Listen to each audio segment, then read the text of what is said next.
Nous sommes en 78. Hélène est une jeune fille qui vient passer un an d'études à Berlin, qui est hébergée par Karl et Olga, un vieux couple. Lui, c'est un vieux communiste qui travaille à Berlin-Ouest, mais qui est quand même communiste dans l'âme. Donc c'était aussi intéressant d'avoir ce regard sur Berlin-Ouest, mais avec l'identité communiste. C'est-à-dire que Berlin était déjà l'îlot dans la marée soviétisante à l'époque, et lui, c'était aussi l'îlot communiste un peu dans Berlin-Ouest. Donc Karl et Olga, c'est le couple qui accueille Hélène. Andreas, un jeune infirmier qui lui aussi est communiste, qui est très copain. Et puis Sloane, qui est une jeune fille un peu foutraque, un peu délurée, mais qui devient la véritable copine d'Hélène. Et vraiment, les deux sont inséparables. Seulement voilà, il y a un drame qui se noue.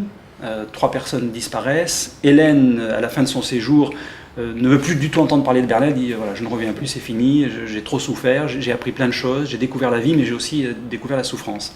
Et Hélène revient à Berlin en 2009 parce qu'elle est devenue professeure d'histoire aux États-Unis, à Fort Lauderdale, dans une université. Elle est invitée par ses collègues pour les 20 ans de la chute du mur en novembre 2009. Et elle revient malgré tout sur les traces un peu de son passé pour essayer de se redécouvrir elle-même. Elle rencontre David dans l'avion, qui est un journaliste qui, lui, cherche à savoir qui était sa mère, qui était sa famille juive poursuivie par les nazis.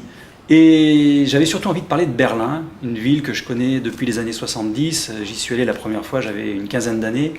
Je débarquais tout seul dans cette ville et vous imaginez, dans la période du mur, l'atmosphère particulière qu'il y avait, cette impression étrange, on était en pleine guerre froide, pour le gamin que j'étais, et j'avais envie de restituer tout ça. À la fois donc cette période-là avec ce confinement, cette particularité d'atmosphère dans le confinement, et puis aussi l'exubérance qu'il y avait à cette époque-là, parce qu'il y avait une richesse folle.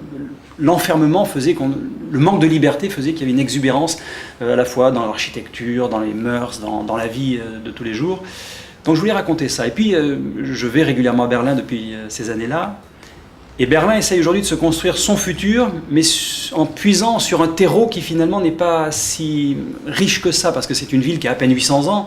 C'est un passé assez récent comparativement à des villes comme Rome, Paris, qui sont millénaires, parfois bimillénaires. Donc le terreau profond n'est pas extraordinaire. Et puis le passé récent, j'allais dire contemporain, est un fardeau parfois lourd à porter. Le nazisme, la guerre, le communisme, ce fameux mur qui a barré la ville pendant près de 25 ans. Et j'ajoute que dans la période, dans l'histoire d'Hélène au passé, j'avais aussi envie de parler des barrières de la vie, parce qu'il y a le mur qui est effectivement une déchirure, un zigzag dans cette ville absolument monstrueuse, cette déchirure. Mais je voulais montrer que dans la vie de tous les jours, on a aussi des barrières un peu invisibles, que ce soit des barrières sentimentales. Il est question d'homosexualité quelque part dans ce livre. Barrières sentimentales, barrières culturelles qui sont parfois infranchissables, même si les cultures doivent se rencontrer, c'est là l'enrichissement. Parfois c'est très compliqué.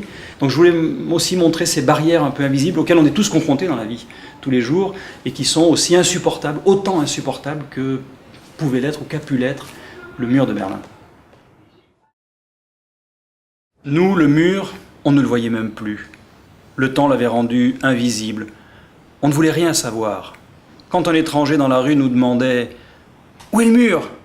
on répondait invariablement « Toujours tout droit ». Pour beaucoup, cette construction était vécue comme un aboutissement de l'inexorable, une fin inévitable dans la guerre froide. L'habitude avait brisé les consciences. Pire, elle effaçait les douleurs. Combien d'amis, de parents, pour certains, avions-nous laissés de l'autre côté? Quel sentiment curieux que celui d'être étranger à soi-même. Se dire « Mon cousin, mon camarade de classe, mon ancien voisin vit juste à quelques mètres. Nous pouvons même nous entendre en criant par-dessus le béton. Nous avons grandi ensemble, nous parlons une langue commune, nous sommes du même sang. » Or lui appartient à une nation différente, un autre pays. Pour nous rencontrer, il fallait franchir des barrières, répondre à des questionnaires, être fouillé, toisé par des soldats, jouer les enfants modèles, bien sages au poste frontière. Parfois, oui, c'était étrange. Je n'étais pas vraiment d'accord avec tout cela. Mais comment faire ?